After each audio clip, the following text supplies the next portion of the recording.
Hello everybody and welcome to this week's bonus podcast. This is a special bonus podcast because it's our 9th anniversary. Happy anniversary, Gemma. Not wedding anniversary. No. We've been married longer than that. This is our podcast's 9th year on air. Can you believe it? If this all goes to plan, then this is going to be published on the day of our 9th anniversary. So you can send us a tweet or something if you like. 9 years of almost every week, or like 2. Yeah. Doing a podcast about Coronation Street. Oh, sometimes twice Hasn't a week. It been joyous? Mostly it has. It's been great. But it was definitely 9 years ago to this very day that we recorded our first podcast. Wow. So we can say that. How about that? Almost to the hour, actually. You know, we were pretty close. So we thought that what we would do this year... Well, we'd sometimes do something special on the anniversaries. Often we're like in Manchester or whatever when the anniversary is happening. Yeah. We've not been able to make it up there this year. But, you know, we've got the 500th episode coming later this year. So who knows what that will bring. I'll just park that for another... Well, I guess it's 16 weeks or so. But what we have got to celebrate, to mark the 9th anniversaries of the podcast, is a special feature discussion all about number 9, Coronation Street. We're going inside number 9. 9. And that works, doesn't it? Because it's a TV show and everything. Yeah, this is in no way affiliated with the television show Inside Number 9. It's not, but we are calling it Inside Number 9 because it fits so nicely. And we also don't think we're going to get sued. Hopefully not. Hopefully the BBC won't come rapping on our door, but, you know, we might have moved house by the time they do that anyway.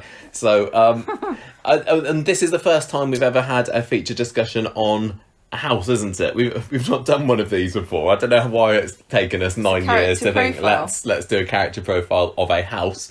But Are you sure? Yeah, definitely. We'll see how it goes. I'd be interested to know what you think about this. Is this something that you would like us to do again?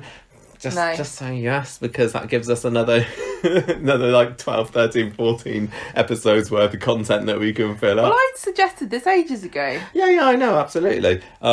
It should be good. But number 9 is quite an iconic house. That blue stone cladding sure does stand out. We will talk about that. We're going to talk about who's lived there, talk about favourite scenes that have happened in number 9. We got some history from before Coronation Street, thanks to Darren Little, because I got most of my information for today I got from Coropedia as usual, for they're excellent. But I also have a book, and I'll just grab this from the table in front of me now. This is a Darren Little book. Called Around the Houses, and it was published in 1997. Is it called Around the Coronation Street Houses, or is it called Around the Houses Coronation Street? On the front it says Around the Coronation Street Houses, and on the spine it says Coronation Street Around the Houses, so who knows? And this is a fab book, and it's like literally, it's obviously a bit old now, 20 years old, but it goes through each of the houses and it tells you what happened from when the house was built, which was like 1902, for most of them, all the way up to 1997. So there's a ton of history that was obviously never on the show, but Darren Little, who was the street archivist at the time, came up with it out of his brain and put it all together. So I remember finding this very, very interesting back in my early days of Coronation Street nerddom. And I'll tell you how much of a nerd I was, Gemma. If you look at the inside cover of this book, you just have to believe me, listeners. I've actually got a little sticker. And it says Prizes 1997 Form Achievement Prize 90 Art Michael Dodson.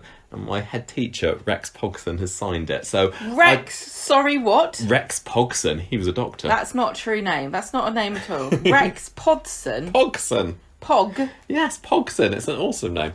I don't know what I had got this... Dr.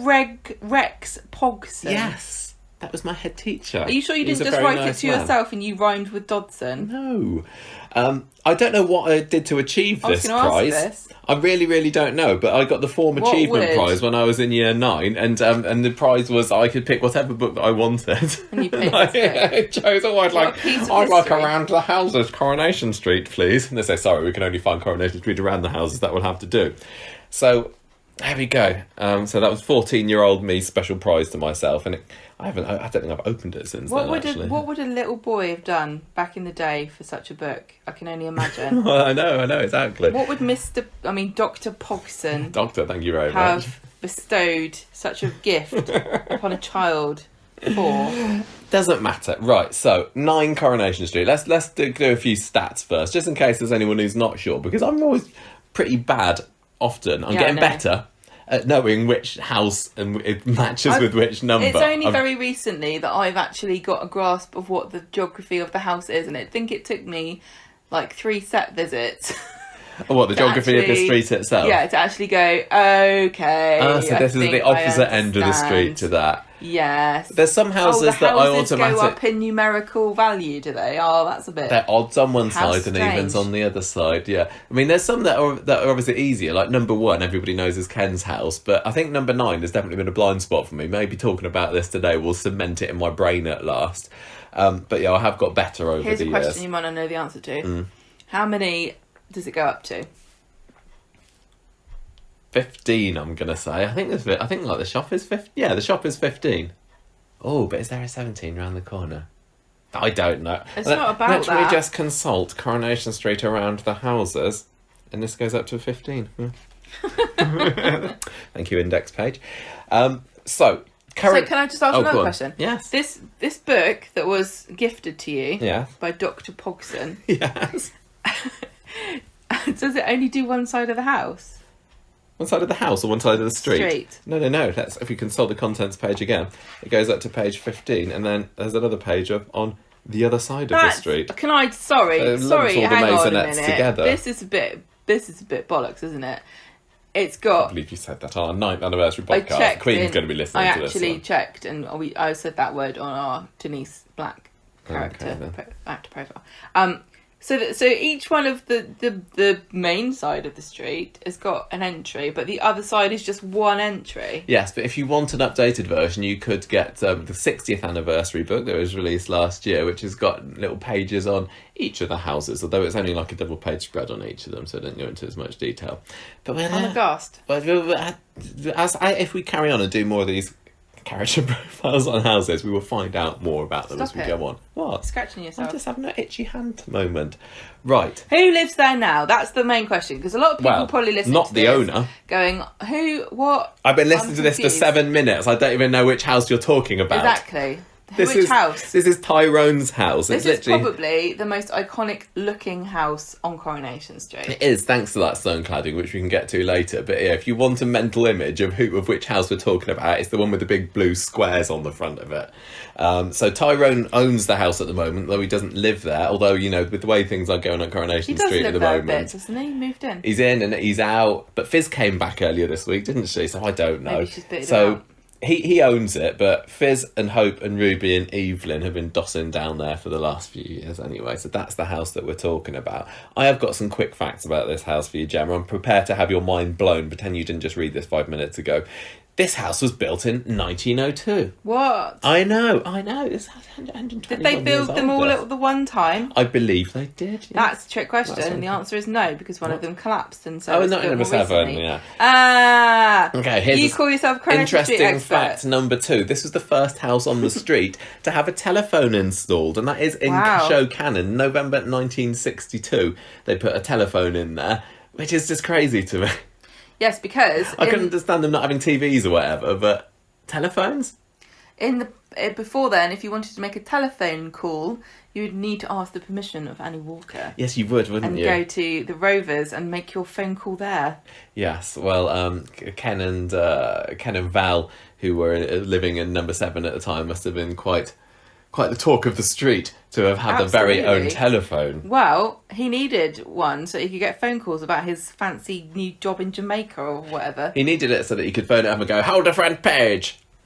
What? Do it in his newspaper. Hold a front page? Is that what? That's what Ken sounded like. Yeah, it's a journalist voice. Tell me another fact. This was I did find this interesting, actually. This is the last house on the street whose interior we saw.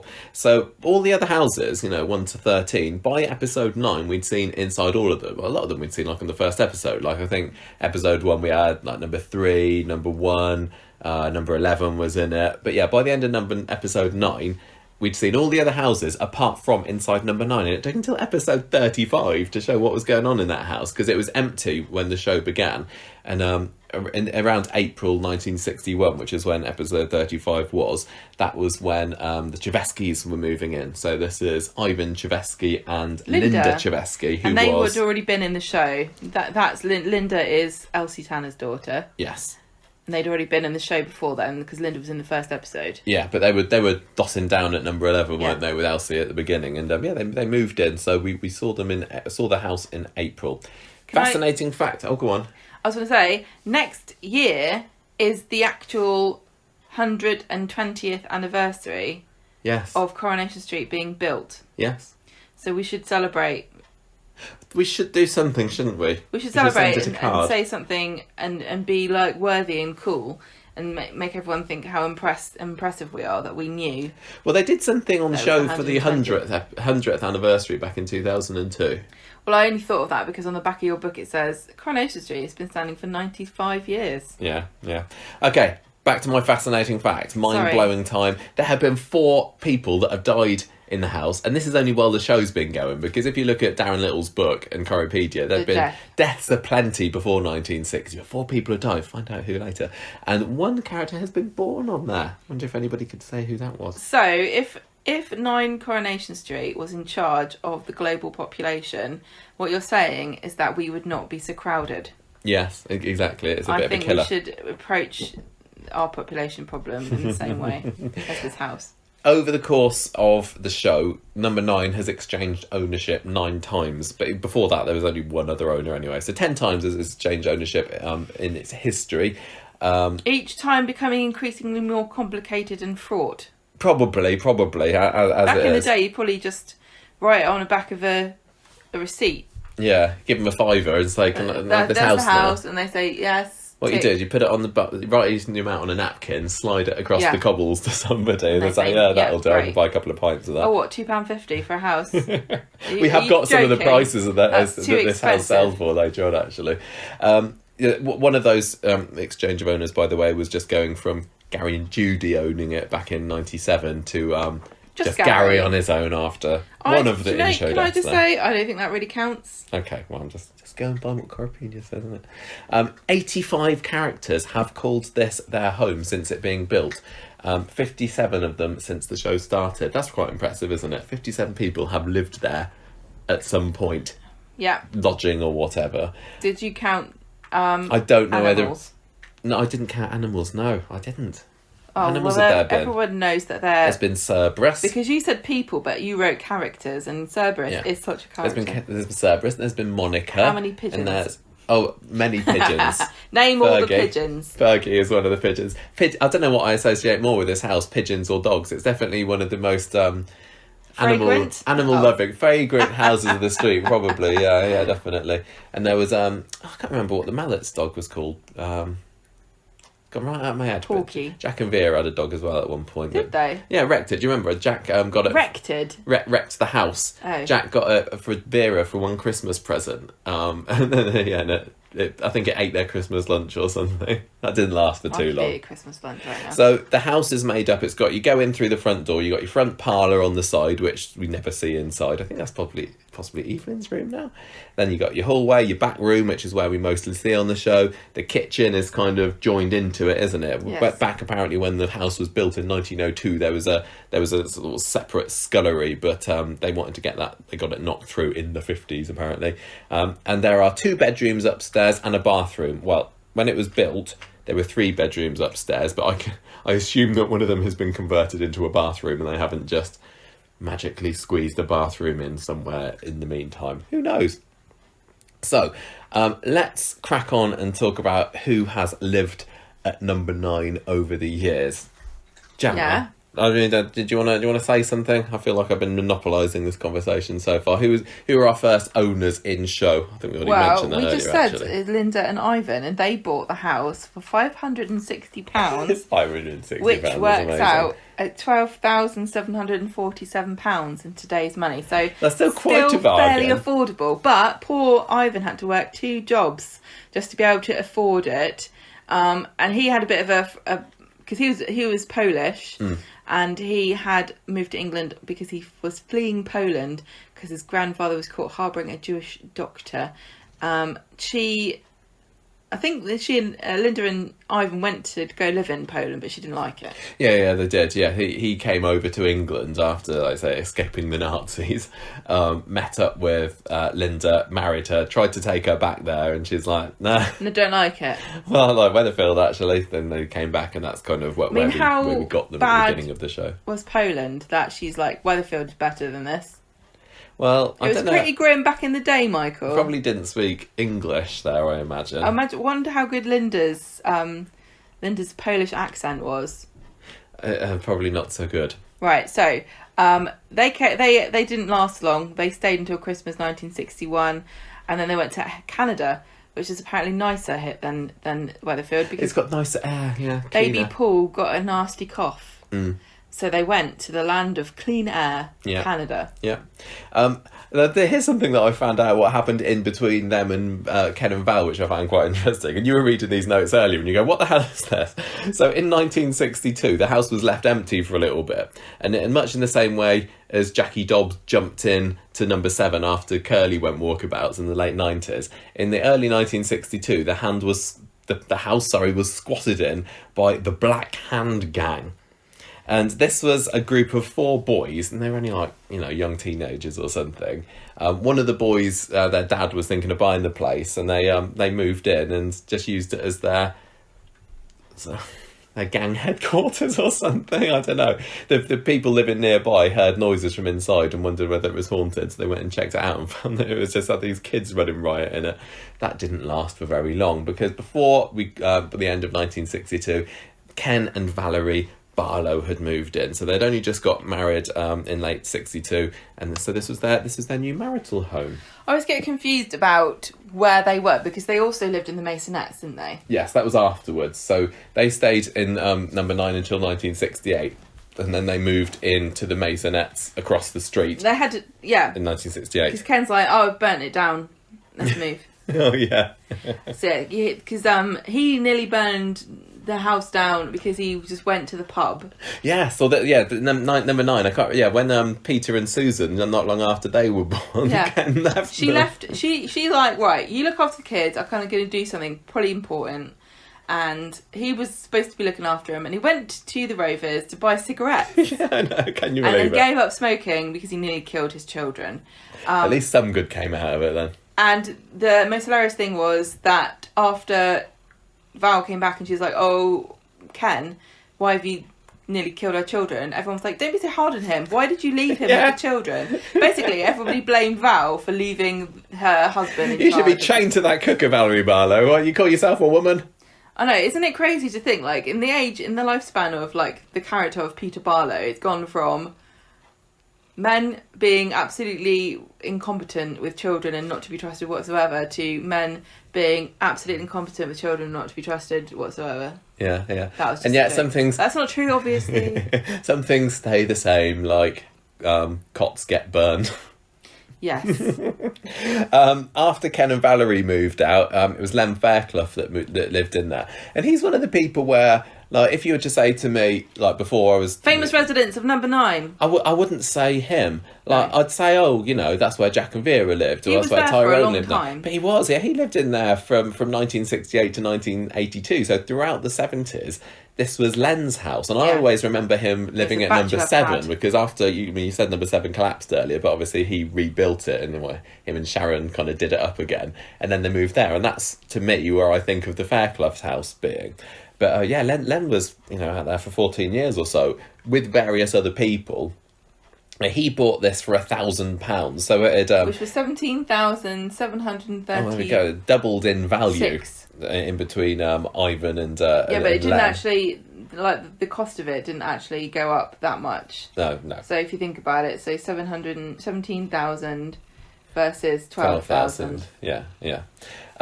At the beginning, it was kind of like a bachelor pad. It was him, it was Ray Langton, it was Jerry Booth. Was there at one point. And they had to keep employing housekeepers and women to come and cook their food for them, didn't they? Yeah. They couldn't really cope.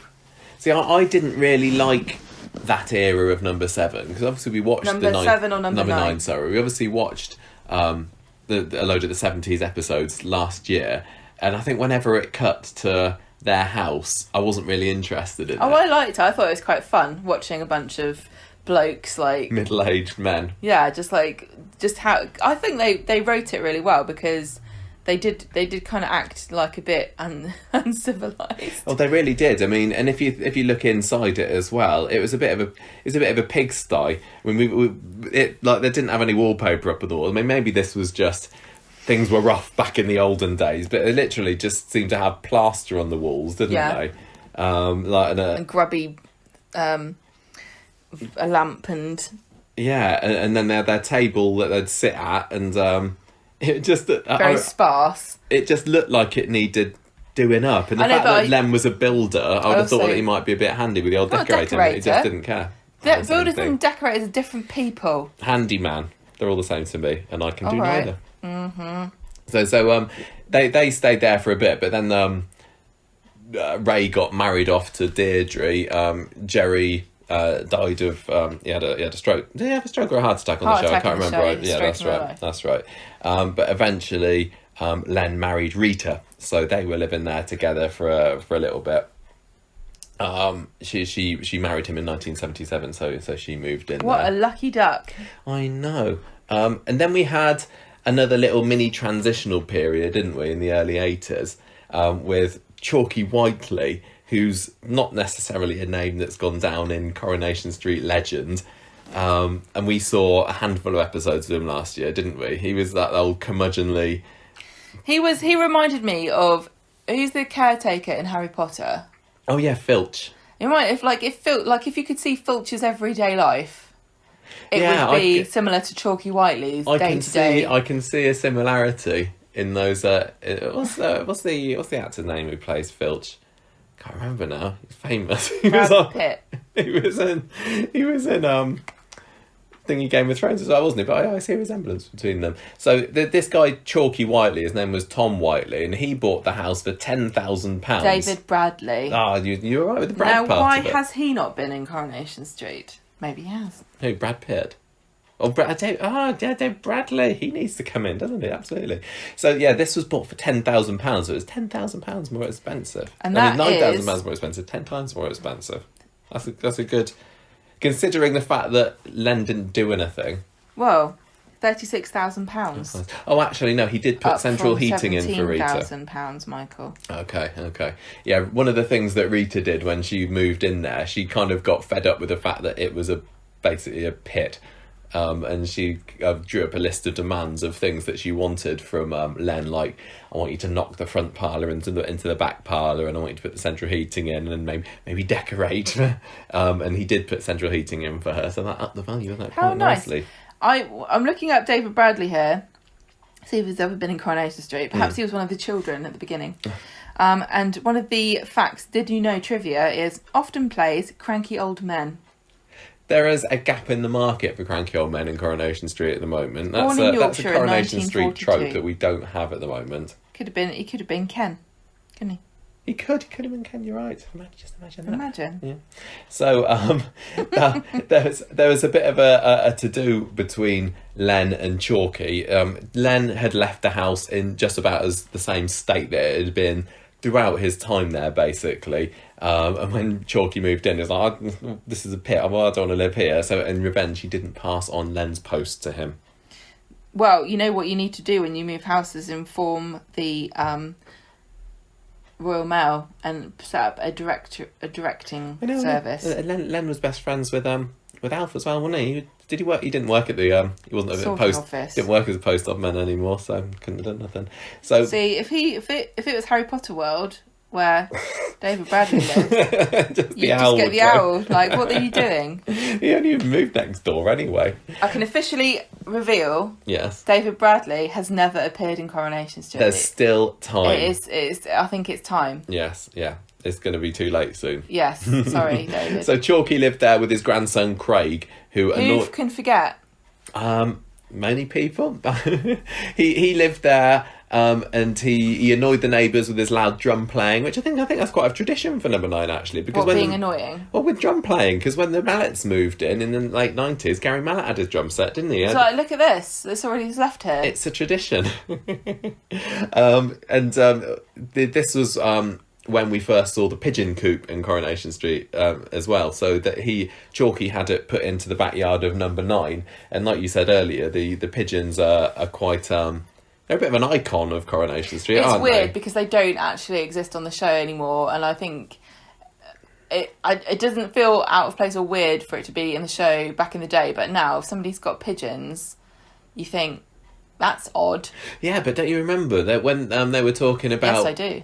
what was I going to say? When they were talking about what they were going to do for the 60th Absolutely anniversary right, you read my storyline, mind. they were like, I know what we should do. We should have a hilarious story about an epidemic that starts with dirty pigeons. Yeah, Tyrone was Tyrone. going to get... Tyrone and his filthy birds. It was funny, I went down... He's got his filthy bird, hasn't he? Alina. Disrespectful. I was watching one of the old classic episodes on ITV3 the other day, and or was it one that we watched on the DVD? I can't remember. And Jack was asking Tyrone to look after his pigeons for him while he was away, and Tyrone was like, "I'm not looking after those filthy animals." So he changed his tune in the intervening years. Well, but as far as I know, he's never kept pigeons. No. He's got. No, I don't know when. It'd probably be a health hazard. I don't know when the pigeons left. Number 9. I suppose it must Did have they been symbolically all fly away when Jack died? No, I don't think that the mallets looked after them, or did they? Maybe Gary did. We're getting sidetracked. It's not the story of pigeons. Number 9, during Chalky Whiteley's time, was also the first time that we saw Phyllis Pearce, classic character, because she was brought in as this Craig's maternal grandmother, and Chalky was his paternal grandfather.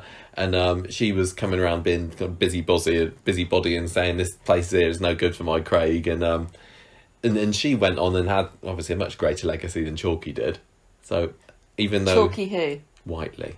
Even though he didn't leave that much of a lasting impression, he did leave Phyllis, for which we are eternally grateful. Thank you very much. But 1983, Gemma, this was when... Is this the most iconic residence I think so. It's certainly the residents that lived there the longest.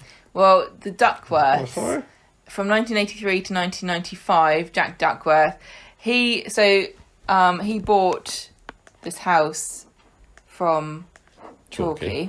And this was not this was that... only a year later. So not going to change, is it, very much? No, £10,000 as well. Chalky won some money on the dogs and went to go live in Australia. So Jack bought the house off him, moved in with Vera and Harry, because he'd got £1,000 because their house had been bulldozed. Yeah, they lived on Inkerman Street, which is where we're learning about on the show at the moment. This is where they've now gone to resident parking. So they used to live on Inkerman Street. Because Jack and Vera had been in the show... Well, Vera was in it more in the late 70s. I can't remember when Vera came in exactly. And then Jack was in a few years later, wasn't he? But they were a presence on the show. And then they came in 1983...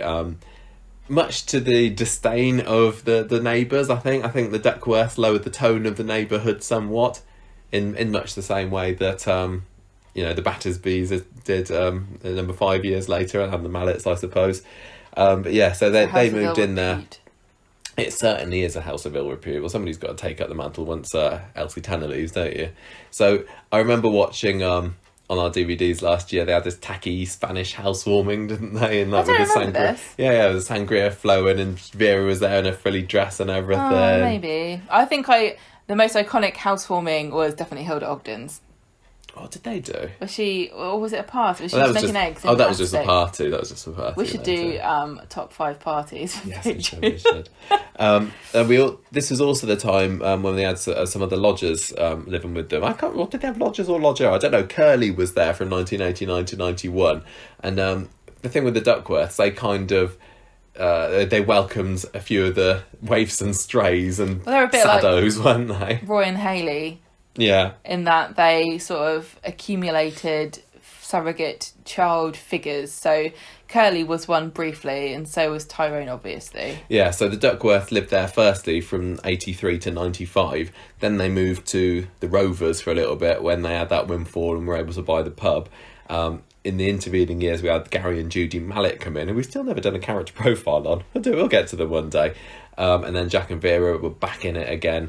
From 2000 onwards. Well, Judy and Gary bought the house for £45,000. So it was £23,000 at the time. Yeah. So that's gone up nicely, hasn't it? And then in 2000, Jack and Vera bought the house for £28,500, and that was £49,000. I don't know if anyone else is interested in this as I am, but I absolutely love it. If you've been listening to the podcast for many years, whenever we talk about money... Gemma always goes, have you got a website like in your favourites or something? The Bank of England has like an inflation calculator that you can use. This idea is quite interesting. But so that was the last time the house was actually purchased. Like somebody paid for the house. So that was back in 2000. I don't know whether I can't remember whether Tyrone was gifted the house. No, I think that he bought it off Jack and Vera. Well, you haven't... I haven't written it down because I couldn't find this information out. But in 2008, obviously Vera died. She was one of the deaths in the house because they were going to move to Blackpool, weren't they? And they'd been visiting Blackpool one day. Yeah. And then they go home and Vera's all tuckered out and she's complaining that her feet are hurting and stuff. And then they go back and check on her later and she's gone. She's gone to the big factory in the sky. She's gone to the big beach in the sky. The big Blackpool Tower in the sky. Would you rather die at Blackpool or coming home having gone to Blackpool? I don't know. Maybe Vera and Alan Bradley need to compare notes. So after she died, Tyrone acquired the house. I think he was going to get it off of Jack and Vera because he was the lodger there during their second stint. You make it sound like if you're staying there when someone dies, it's like lodger's rights by some kind of obscure British law. Maybe he was going to buy it off them, and then Jack just said, "Well, fine, you can have it," because he goes off to stay with his Connie.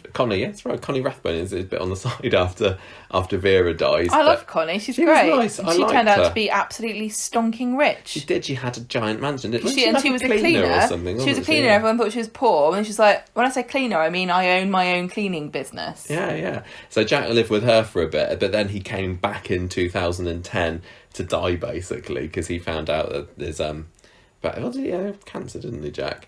And he came back because he wanted to die in the house that he'd called his own for so many years. But yeah, that's a bit rude, isn't it? By then, Tyrone was living there with Molly, who he married. She was a lodger. I think while Tyrone was there, he had various girlfriends move in. I mean, Maria moved in for a little bit in the early 2000s.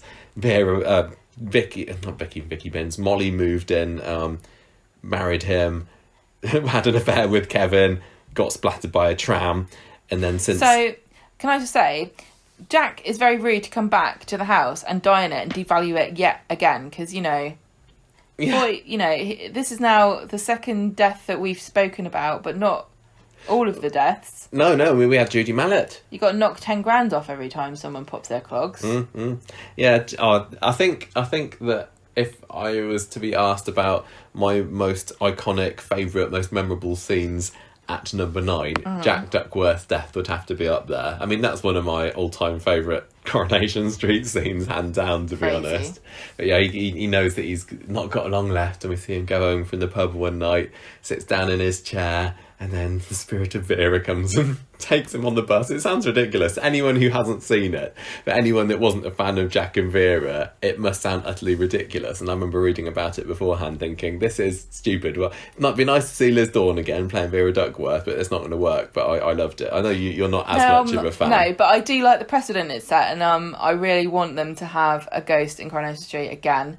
But, there's plausible deniability here as to whether it's a ghost or his hallucination. Yeah. Which I also like that ambiguity because, there are other opportunities for this. Carla saw Vrana's ghost, or was it a figment of her mental illness? Well, we talked about this recently with Hayley maybe visiting Roy. Yeah. So there's why not precedent? Right. So that was just sweet, and I liked how that one ended with the camera kind of pans up from the lounge, and then it kind of goes up through the top floor and out in the roof and everything. It's and then you got Bill Tarmy singing on the soundtrack and everything because he was a bit of a trying to get some money before he leaves. I was going to say a bit of a cruiser, but that's not a crooner. Cruiser. He used to drive up and down the road looking for chicks. So since then we've had Tyrone and various people. There was obviously Kirsty, and that was round about when we started doing the podcast, wasn't it? When he had his girlfriend Kirsty beating him up in there. Tommy, Tina, Kirsty, Luke, Sean, Fizz, Ruby, Hope. There's been a whole host of people that have been moving in there in the last 10 years or so. Lost count. I think it becomes obvious as the show progresses that the realism about how many people you can fit in a house just goes. Yeah, I mean, if we look at the 70s and we just had, Len and Ray and Jerry, it's like, I can see how that works. Well, 3 single blokes Yeah, and there were three bedrooms there. Yeah, okay, fine. But I'm not surprised that Rita wanted to move to number 7 when that got rebuilt, because that was much nicer. We kind of skimmed over the Mallets a little bit. This is a period that we've watched a little bit on the DVDs, and I quite like Gary and Judy. There's been a lot of forgettable I do as well. Characters that have come and gone on Coronation Street, to be honest. And a lot of them are sort of obnoxiously bland. But even though Gary and Judy didn't have an exciting, personality or backstory or like even a story at all, no, and I kind of like them. Gary and Judy were in the show for They're quite low-key. I'm going to say 95 to 99 it was when Gary left. And we haven't done their character profile yet, but I think when we get round to it, it's basically going to be, they come in, they want to have a baby. They can't have a baby. They keep taking other people's. They have Zoe in as their lodger, don't they? Played by Joe Froggatt. Yeah, that's right. That was a From nice Downton little period, Abbey. exactly. And then they have their own babies. They have their twins. Yeah. Judy dies. Yeah, she pegs it. Yeah, and then Gary goes off with someone and moves to Blackpool. That's basically the story of the Mallets. Yeah. You're right, that They're just quite charming and charismatic. I think when we do a character profile of them, we need to do them together, because I don't think they did much separate, which was nice in a way that they were so how it should be. Inseparable. And they went through all their trials and tribulations together. Yeah. But I did enjoy the Zoe story, and I don't have a broody bone in my body, but I did certainly feel for Judy and her not being able to have a baby of her own. Imagine if you couldn't have a cat. But Gaynor Faye is a class actress, isn't she? Yes. It is a real shame that she was killed off after only, 4 years? No, 3 years maybe, because and she's not even in Emmerdale anymore, is there? And it's what a waste if of she time hadn't then. killed her off, they could have had her come back, and I've got no idea what Ian Mercer's doing these days. He played Gary.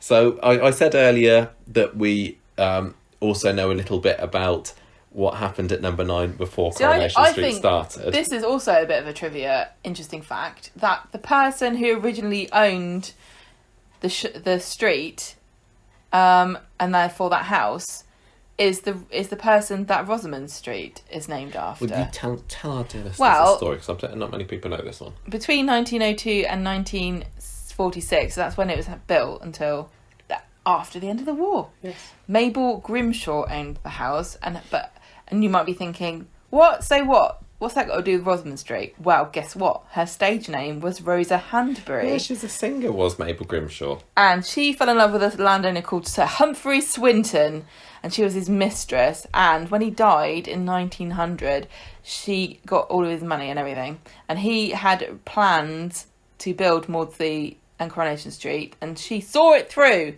Good for her. And she owned all the houses, but she never lived there because she's posh. She's rich now.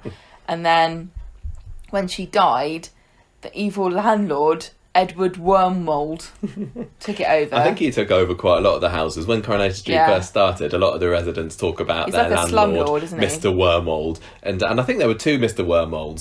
There was the one who couldn't remember any of the Hilda and Stan's names when they moved. Yeah, because he in, rented it. Well, he sold it to Hilda and Stan when they moved in. Or did he rent it? I'm confused. There were it's very strange. I to be lose honest, track of who's renting. It is very. Bought I and don't think council. it's very usual for so many working class people to own their own homes. No. Well, there are more owners now than there were back in the day, anyway. But yeah, so a lot of people would kill to be on that bloody housing ladder, wouldn't they? So in a way, I just realised Rosie Webster is also named after Mabel Grimshaw, because she's named after Rosamond Street. She should have stayed with Jason. So and she wouldn't have had to change her name. True. So basically, before the show, we had Mabel Grimshaw and Edward Wormwold owning the place, but we had lots of residents coming through the street renting it during that time. Starting off with my classic favourites. name, Gemma. The Crapper family. The Crapper family moved in Albert in Crapper, 1902. Pearl Crapper, Jack Crapper, Ronnie Crapper, Bertie Crapper. Each one crapper than the last. Sadly, Albert Crapper and Jack Crapper died in the Weatherfield main pit disaster of 1906, and Bertie Crapper died of TB. Don't laugh. Poor child dying of a fictional child. Does anybody die of that now? He was only 3. Poor Bertie Crapper. Did any of the crappers die on the crapper? That's what I want to know. Apparently not. And 1910 was the Buck family. I said Buck. Ned Buck, Sarah Buck. Sarah, the famous abortionist. She was. I'd love to be able to chat with Darren Little sometime and think, where did you come up with all... He had to come up with like 60 years worth of Coronation Street crazy history that still sounded massively soapy. Yeah. So yeah, we had the Bucks, and Sarah Buck was a midwife, but she was also well known for being a bit of a backstreet abortionist as well. Well, look, you know, back in the day, you would have had to have... Oh, I know. You can... whatever, I don't... You know, your personal opinion on abortion is irrelevant to the number of abortions that take place. Unfortunately, abortion is always needed, and women, if they can't get legal ones, will seek out people illegal like Sarah ones. Buck. And if you make it illegal, you just kill more women. And I'm sure she made quite a tidy buck on the side from doing it. I don't think you go into it for the money. Well, if she did, then she spent it all on booze, because she ended up dying of alcohol poisoning in 1919. And then in 1923, a house fire killed their baby Lucy. Well, What's going on with fires in this house going after kids? It's flammable. The most interesting part to this, to me, was the fact that she had a twin brother called Ian, and they saved Ian, but they left Lucy behind. I forgot about that. So it says, either in the confusion, Lucy was forgotten. Yeah. And do you think that they do you think that they took Ian out and that somebody kept picking him up and putting it back down and go, oh, that must be Lucy, because I left Ian over there. I don't know where he is now, but that's definitely Lucy. The thing is, they both look the same. How am I supposed to know? You can see shades of this now, though, can't you? Because if there was a fire at number 9 at the moment, probably Ruby would get forgotten about if you know, Probably. the way that she's being underused on the show at the moment. I find it highly suspicious that they forgot they had a girl. Oh dear! Oh, we forgot the burden. I mean, Lucy. In 1926, the Todd family moved in, and this was Jack Todd and his wife Vi, who is apparently a medium, who was able to predict the 1927 storm, and she went down quite a storm with the residents of Coronation Street, and they all came to get their fortunes read and everything. But then one year she said she predicted a snowless Christmas. But then, unfortunately, there was a blizzard that year, so she kind of lost a bit of her cred. Sad. Yeah. So the children of the Todd family were Sally, Jim, and Dot. And they lived in the house during World War II, during which Jack Todd dug up all the flagstones to do his dig for victory. Yeah. In the backyard, so that's quite cool. Potatoes. He grew potatoes there. Tell you what, does anyone want potatoes? We are drowning in potatoes at the moment. You know, we've had our allotment. We must have mentioned this, that we got an allotment this year. Thank goodness for Gemma's parents also looking after it. But we are harvesting we more potatoes than we can eat, and we like potatoes. There's a lot of potatoes to go around. So I imagine that's how we won the war. Join our Patreon, and the $10 amount will send you a potato. Yeah, we will. Sign it. And I don't think we're allowed to send potatoes abroad. I think they're probably not last. Probably not. So I would like to send... Can I please send this airmail? Yes, what is it? It's a single potato. I reckon if I stood, at Land's End and I gave it a good old chuck, I might be able to get it across get it across to America. I don't know about Canada, but anyway, being silly, Jack Todd was killed in action in 1942, and his mum Daisy died in her sleep in 1943. So Daisy was living there as well. Daisy was. See, they're all dying. That's what I said. So we had 4 in-show deaths. It was that. We had Judy, Jack, Vera, and... I didn't write this down because I thought I'll remember this. I wondered who the other one was. I can't actually remember who this last person was. You said, I'll tell you later who the 4 people are. Who was it? I don't remember. I cannot remember who the last person was. Why don't you look it up? No, you think it's irrelevant? It's not irrelevant. I want to know. Oh, fine. I'm gonna. Well, in 1946, so that was after the war, and all the Todd family died. Jackie Rigby, and his father-in-law Alf Nuttall rented it, and they were there for a few years when they did a flit in the 1950s because they owed a load of rent. And then the final person to live there before the Traveskis moved in was the Gibson family, Ted and Amy, and they moved out in 1960 because they won £20,000 on a coupon, which I don't even know what that means. Oh, well, I looked this up because this is what it said in the Around the Houses book, and another book that I was looking at, it said when Ted got all 8 score draws up on his coupon, and then there's So it a must be caption the pools. a photo caption mentioned the pools. So that was from Around the Houses. So I don't know. If you're not the pools from the UK or you're very young, you might not know. But before we had the National Lottery, which I think was that 2000, it came in. National Lottery, no, 1994. Oh, sorry. Before then, we had the pools, which was where if you wanted to make your fortune without doing anything, and you didn't want to gamble on the horses or the dogs, you'd win the pools, wouldn't you? I know the death was. Who was it? I'll come back to it because this was another memorable scene. Go on. That's it. You'd win the pools. Yeah, and they this did. is what happened to the Gibsons. So. Yeah, then the Chevesky's moved in a little while after that. The last death. This was an exciting death. This is one that we saw. This was it was Lynn remember. Johnson. Yes, the murder. 1975. There has been a murder. Do you remember what happened there? Well, I can't. So when Len was a councillor, like as in on the council, rather than like Toyah being a knicker expert, although I'm sure Len was an expert in knickers in his day. He was trying to help a woman who was the victim of domestic abuse, but because it was the 70s, he's basically kept like, pull yourself together, woman. Why can't you just cook the potatoes when he wants them to be ready, and then he'll stop beating you? I think that Len said, look, here are some people that you can go and speak to about it, but she didn't want to. She wanted him to sort it out, and she got a bit hysterical.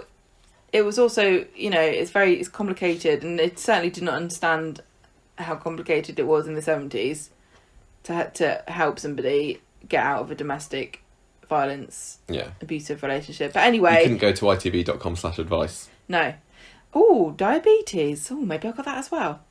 Anyway, he was accused of killing her because she came round his house and he went to go and find some way of helping her or something.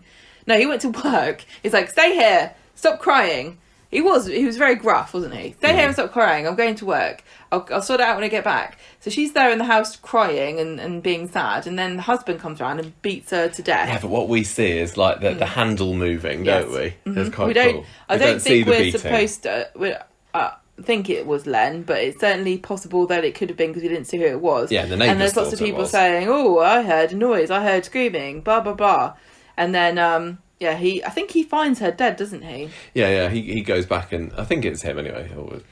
So we've got one woman dying tragically young of a brain hemorrhage, or was it an embolism, or was that it was an embolism. It wasn't brain. Judy died because she was in that car accident, wasn't she, with that dodgy car that Terry had sold Vera. Oh, that was also a scandal of the day. I remember my parents used to buy. Well, most people used to buy second-hand cars. I don't know who was buying them new.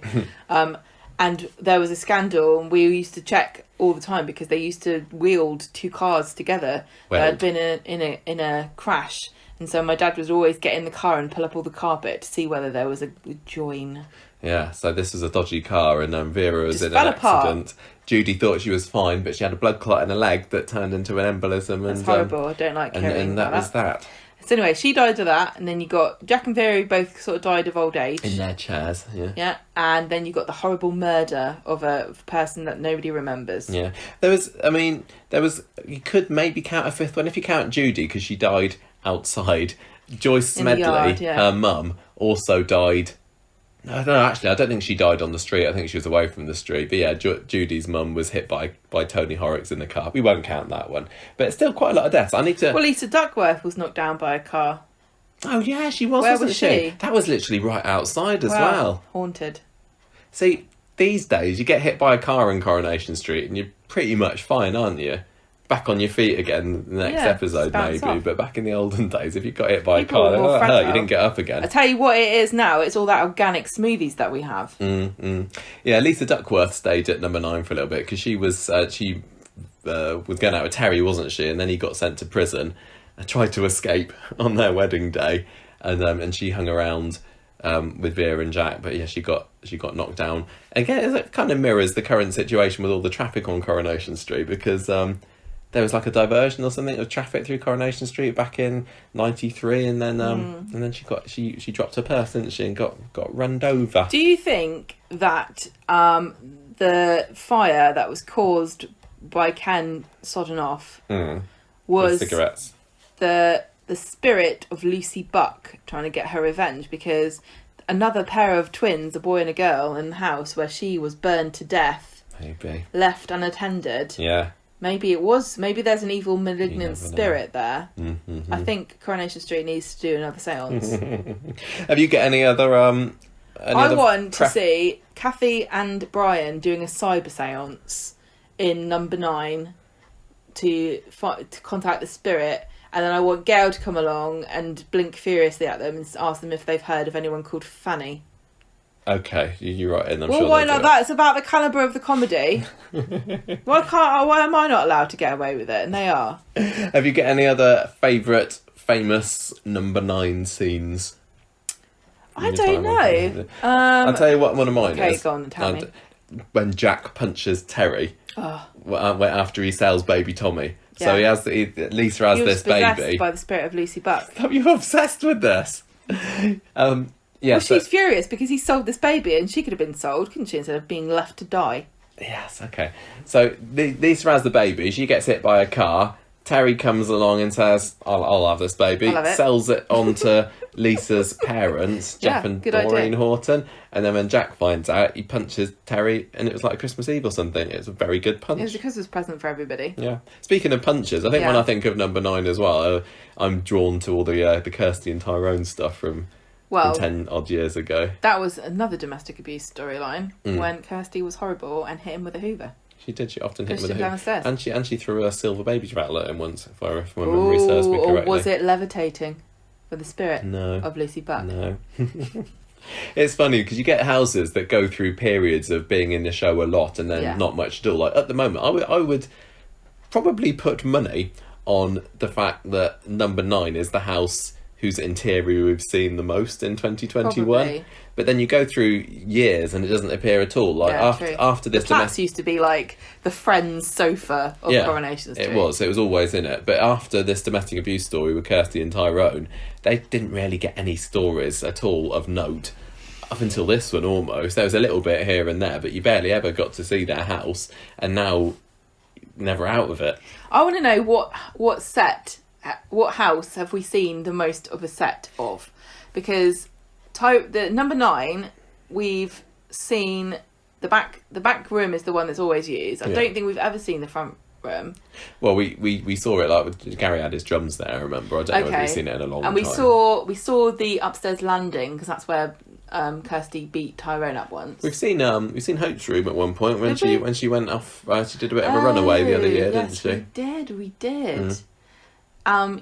We've. I don't think there's a single place on Coronation Street where we've looked inside every room. No, but if you want to do that, then you just need to download the free app from the App Store, Coronation Street Words and Design. And here's my little plug for the thing that I've got no reason to plug. I don't think it's actually true to the show. It's not really. Because you can pick your own. Quite handily for this discussion, at the moment, number 9 Coronation Street is the one that we are decorating. Who's we? Me and the one other player of Coronation Street Words and Design. Okay. Yeah, so far we've been able to decorate number 1 and the Rovers, and for the past few months, whatever, it's been number 9. So I've now got a nicely redecorated lounge and kitchen area. Congratulations to you. Yeah, and it's Jack and Vera that's living there in the app. Another memorable scene I would have to say from number 9 is that one as earlier this year, that however long it was, 12-13 minute it felt like scene from Fizz and Tyrone when he admits that he's got feelings for Alina and he's kissed her. It was an epic scene. I loved it. Wow. Good. I'm glad that you liked it. It was a pretty good scene, wasn't it? It was probably one of the longest scenes in Coronation Street history. Not the longest ever, but a pretty good, pretty long scene, really. Yeah. So talking about design. Oh, I like your link there. Nice segue. We can talk about I think number 9 is the most iconic exterior and also a pretty iconic interior, but not for the right reasons. No. I mean, this cladding wasn't always there. It was put up in 1989. I want to know whether this cladding is going to have to be replaced because of the Grenfell fire. Well, I don't think there's a bit of a scandal going on, and I think this is outrageous, and I can't believe more people aren't furious about this, because this cladding has gone on lots of flats and places, and it's, I don't know, what does it do? Just spontaneously combust and kill everybody, and now you have to replace it, but it's at the cost of the residents have to pay for it. And some people who own flats are having to pay over, £100,000 for the cladding of their houses. Well, let's hope that doesn't happen to poor Tyrone. Yeah, so this cladding was put up. Well, you can just give it to so here you go, Fizz, I'll gift it to you. And then the burst into fire the next day. It wasn't Hope's like, it wasn't me, honestly. So Vera kind of seemed to decide on a whim back in February 89 that she wanted cladding put up. She thought it would like raise the profile of the house and make it look a bit classier and everything. It took about a week to get it put up, but nobody liked it apart from Vera. Then you just get lots of shots of everybody muttering about how it lowers the tone of the neighbourhood. And it actually did devalue the house. Because everything's red brick, isn't it? And she's got this cladding that's gone on, which is fake stone painted bright yellow. Yes. Well, it was not so bright in the early days. I mean, I think I might as well bring it up now. This isn't going to help people who are listening to this, but it's good for us. I have got pictures here of number 9 throughout the year. So back in pre-cladding days, it was red brick like everywhere else, and all the trim around the windows and the door and everything was yellow. But once this cladding was put up, it wasn't bright yellow. No, it was more kind of Cotswoldy pastel-y, and it didn't have the blue streaks until the early 90s. But there were some bricks that were like a little bit of a different shade. There was ever so slightly pastel-y blue, but yeah, it wasn't until 1994, Christmas 1994, I think, that Jack's brother Clifford decided to paint all these different ones bright blue. And again, Vera absolutely loved this, but everybody else hated it, and they became a bit of a laughing stock if they weren't already. So I've got a picture here, Gemma, of the house once it's been painted blue, and it looks very different to how it looks now, doesn't it? There's an awful lot more blue bricks on the house then than there are these days. It's almost like 50-50 blue and yellow back when it first got painted. And then, again, if you skip ahead to the final days of Key Street, there's a lot fewer bricks, in sort of cladding bricks in total. So I don't know what happened here. In the early 90s, there were lots of small claddy bricks on the front of it, but by the late 2000s, there were fewer and bigger bricks. It's weird. I don't know what's gone on here. I don't think it's to do with the set change. The arch over the house, over the front door, I think used to be alternating yellow and blue, and now it's all blue. Yeah. So I just also wanted to say that when the house was first, I think one of the reasons why they picked yellow for the cladding was that the brickwork, the paintwork, was like a bright mustard yellow. Yeah. On the original house. Yeah, and in Sussex, there's a place called there's a Cowdray Estate, Cowdray Estate, and you can tell which properties is owned by it because they have to paint their windows and stuff bright mustard yellow. Oh, there you go. So when you're driving through West Sussex, if you see a village where everything's a hideous shade of yellow, it's because they're owned by that estate. Well, when the cladding first went up, the windows and everything stayed yellow, but when Clifford came along and he painted the bricks blue, the door turned blue as well then, and the sill underneath the windows. And the bit around the windows is still yellow these days. But it's not as bright of a mustard yellow as the brickwork. No, it's not. The funny thing is as well, we've now got a picture up of pre-Media City number 9 and current number 9. Yeah. And although the cladding looks the same, and it's probably the same bricks, because there's been some urban explorers that have gone into the old Key Street set and they took all the cladding off, so maybe they put it on the new house. But because when they moved to Media City, they widened all the houses, didn't they? Because they were built to a smaller scale back in the whatever it was, 89 or whatever, when they moved to Key Street. So now there's a massive gap between the left-hand wall of it and the upstairs window. Yeah. And well, the pattern and the colours aren't the same on the two houses. No. If you look at where the blue brick is above the... No, it's not. I think they've tried to match it fairly well with how it was. There's like, you know, they've given it a go. Yeah, I don't think anyone's that bothered. I like it. I wouldn't want it for myself, but I think that it does match the personalities of basically all the families that have lived there. I mean, Judy Mallet and Gary both loved it. I think that was a key selling point for them when they moved in 1995. Tyrone is just very anti-change anyway, as we can see, the fact that the inside of it is still a bit of a shrine to the Duckworths. I can't imagine. I hope that they never change it. No, but I've got an idea. It makes it distinct for a storyline for Tyrone to have somebody get arsey with him and say, look at the covenant, look at in the deeds it says that you have to maintain the exterior as red brick, and then for him to have to try to change it, because I don't know about other countries. I know other countries have. Well, I know America has their home, what are they called, home association people that tell you off for not having your hedge trimmed properly. But here sometimes we have covenants where in your lease it'll say you have to maintain your exterior to a certain standard or have like a certain colour. Like we're supposed to paint our house white every 2 years, and we've been living here for 15 years and we've never painted it once. 3 years, every 3 years. But yeah, everybody's house is white in this close because of the covenant. But yeah, I don't want them to ever change it. I don't think they could, even if they had that story come in, because when Molly moved in, she was the first person since it was done with a bit of taste in there and decided that we're going to take this down now. They started trying to chip it off, but then it took all the brick behind it with it, and apparently it had collapsed, or it had cost an awful lot of money to replace it, so they put it back up again, and that's that. It's staying. Tell you what they should do. Just take out an indemnity policy. Oh yeah, it's easy, isn't it? The person surely who would be the most irritated by this is not the person living in the house, but the person living opposite. Yeah, poor Gail and Yasmin, they have to look out their window and see this all the time. Oh yes, Sally hasn't had a fit about it. Talking about the cobbles coming off, there was that one story, I think it was quite soon after they had it put up. Do you remember when one came loose and Vera and Jack were having an argument with the Barnes about something, and then Vera throws a piece of cladding and it was supposed to go through the Barnes window, but it ends up going through Mavis and Derek's window instead. Oh dear. What's it like?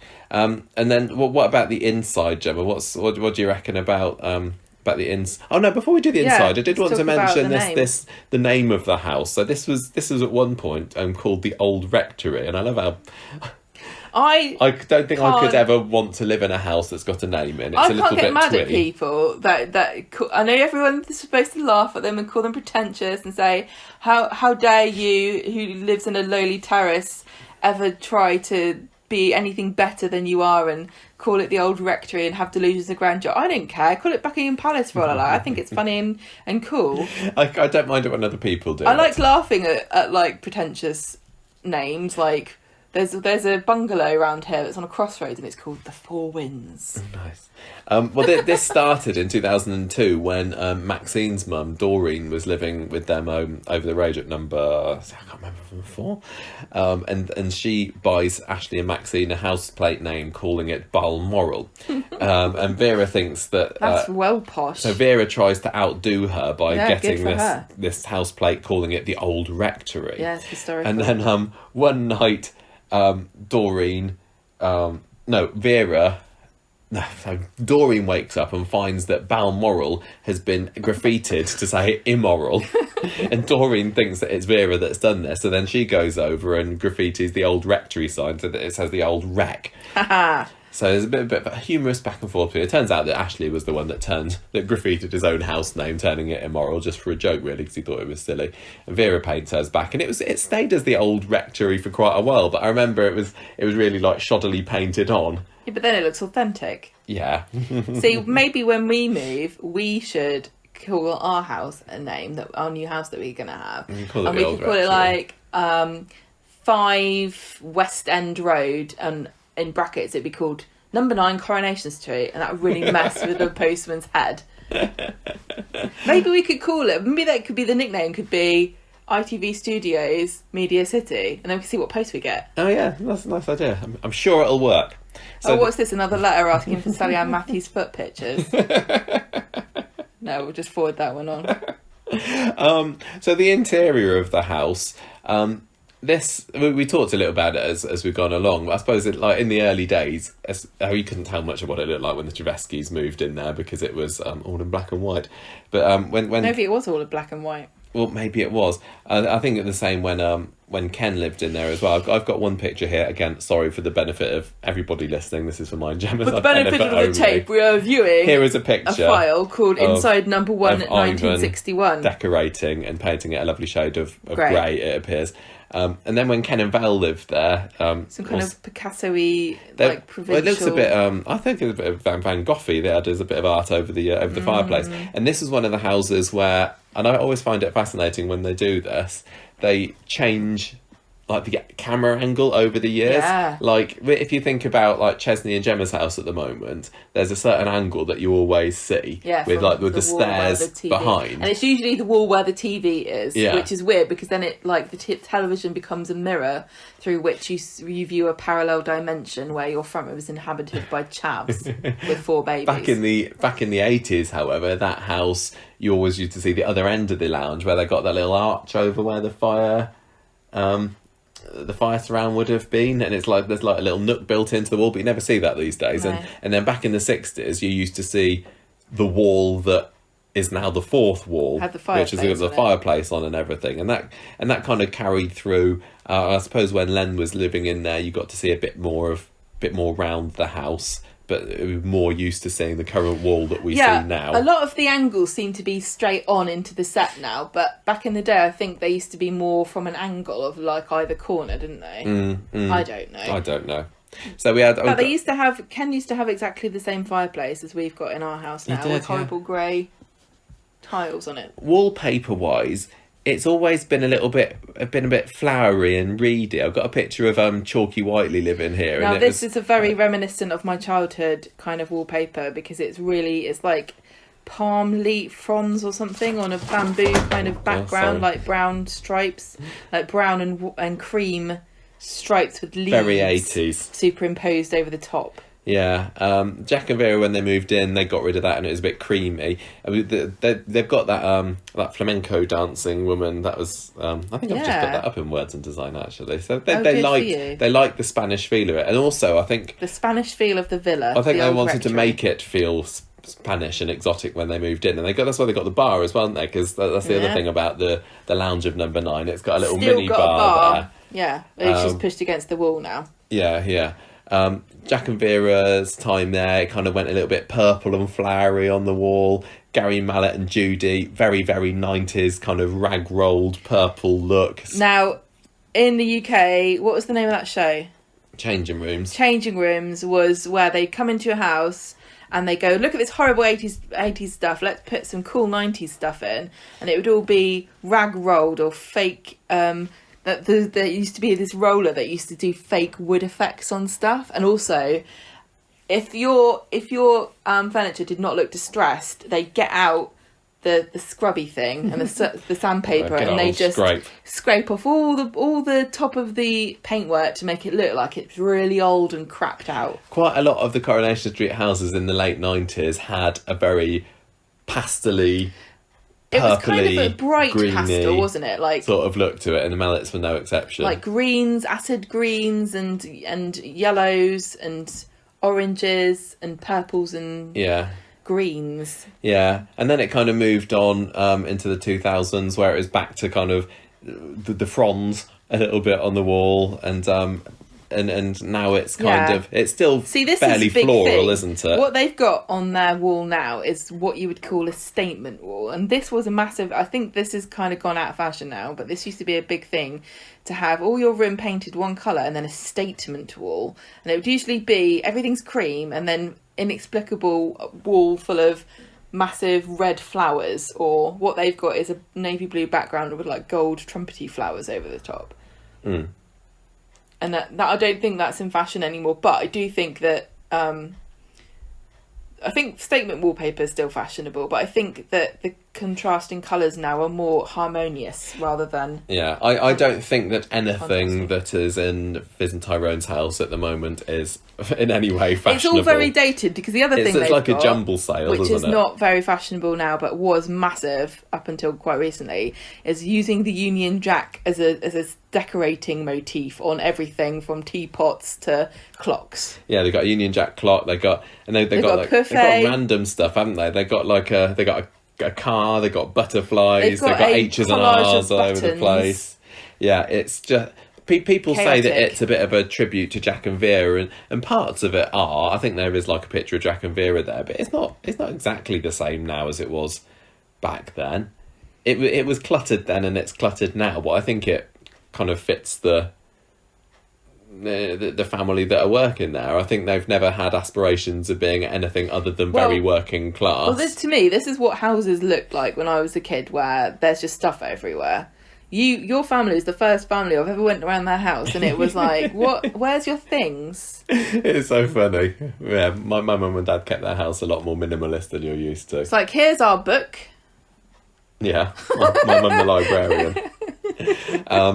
Anyway, I don't think that I would want to live in Fizz and Tyrone's house, but I don't hate it as much as everyone else does. It's nice and bright. I'm pretty sure that throw is from IKEA. They've got that red IKEA throw with the threads of like yellow and navy and different colours running through it.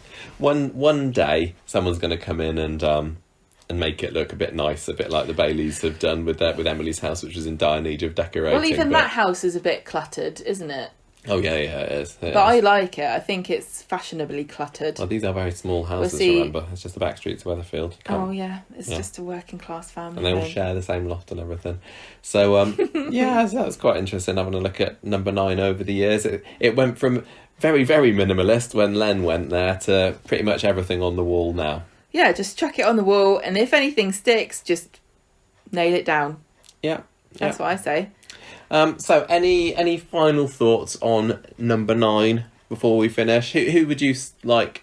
Most associated Most with? associate. Whose Definitely house? the Duckworths. Yeah. Because they're responsible for the outside of it being like that. And they were such a big family, a big, famous, beloved, iconic couple who stayed together for a very, very long time. We celebrate their 50th anniversary or something on the show. It makes me wonder whether the reason they gave Gemma and Chesney that weird stable door is because they wanted some kind of iconic exterior, but without being a bit... I don't know. It's not really worked, has it? Tell you what they don't have on the street, unless this is what the Baileys have got, but I can't really remember, is this new thing now where your front door has a big bar down the side of it. This is the new thing in the UK. Oh, yeah. The fashion for your front door is for it to be like a painted wood with a vertical bar all the way from the top to the bottom, so you can open it and you can put your hand wherever you like. Well, the Baileys have got a very modern door, haven't they? Now they're at number 3. What does it look like? It's just very navy blue and quite swish and modern. I just think I really like the bar doors, but I think that they're going to be naff in about a year. Probably. By the time we move house. Is that it for number 9? Yes, I think Duckworth's house, but good one to start with. Good theme. Yeah, I thought this turned out quite. I would be quite happy to revisit some of the houses and. What do you mean revisit? Visit to start with some of the houses and look how it's changed over time and all the owners and everything and all that stuff that Darren Little created for the pre-Coronation Street years is fascinating to me. It'd be really cool to do a death count for Halloween this year.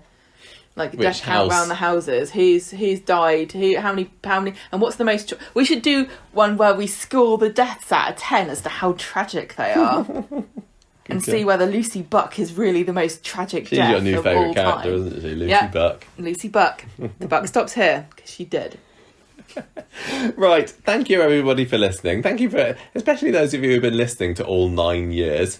Yes, thank you. It's very. I do like it when August comes around and it's our anniversary. Handful of people that have stuck with us through thick and thin, and sometimes not even actually watching Coronation Street. Yeah, because they just like to listen to us so much. What are we going to do next year for the 10th anniversary? We've got to do something. We've got to do something. I don't know what, but anyway, we've got the 500th to deal with before then. The function room that they're building at the set. Oh yeah, surely that'll be open by next summer. I don't think they'd let us have it.